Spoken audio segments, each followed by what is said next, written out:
Forum Purnawirawan TNI menuntut Wakil Presiden Gibran Rakabuming Raka dicopot dari jabatannya. Meski sudah mengirimi surat ke DPR dan MPR, mereka kecewa lantaran hingga kini tak ada tanggapan dari DPR maupun MPR.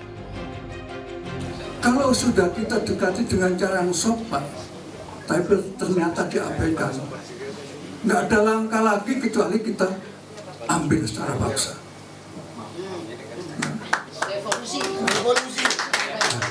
Harus. Ya, kita duduk di MPR Senayan sana. Oleh karena itu saya minta siapkan kekuatan. Sebelumnya, Wakil Ketua MPR Edi Suparno menyebut telah menerima surat Forum Purnawirawan TNI terkait usulan pemakzulan Gibran. Namun pimpinan MPR masih menunggu kajian dari Sekretariat Jenderal MPR soal tindak lanjut surat tersebut.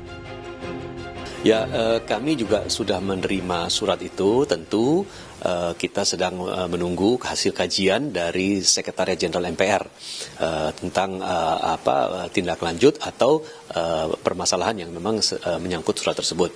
Jadi kami sifatnya dalam hal ini menunggu hasil kajian untuk kemudian kita lihat bagaimana kajian yang dilakukan oleh Sekretariat Jenderal MPR. Sementara Ketua DPR Puan Maharani menyebut belum menerima surat Forum Purnawirawan TNI. Namun Puan bilang bakal mengecek kembali dan berjanji pimpinan DPR bakal mempertimbangkan langkah yang bisa dilakukan terkait usulan pemakzulan Wapres Gibran.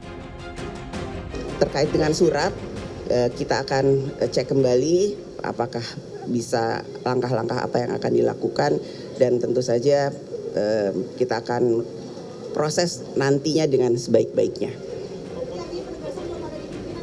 Belum ada.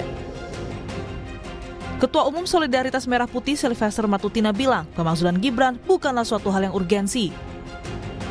Saya sebagai anak bangsa melihat bahwa DPR sudah melakukan hal yang terbaik, terus smart dan juga bijaksana ya, karena memang tidak ada urgensinya dan manfaatnya surat dari para purnawirawan ini buat bangsa kita.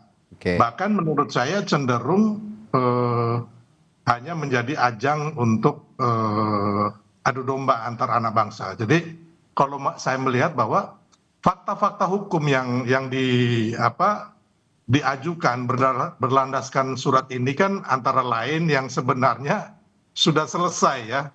Contoh mengenai putusan MK 90, terus putusan MK mengenai etika, itu kan sebenarnya udah selesai semua. Forum Purnawirawan TNI selain menuntut pencopotan Gibran dari jabatannya, ada 7 butir sikap politik yang disampaikan kepada pemerintahan Presiden Prabowo Subianto, mulai dari proyek strategis nasional hingga program Kabinet Merah Putih. Tim Liputan Kompas TV.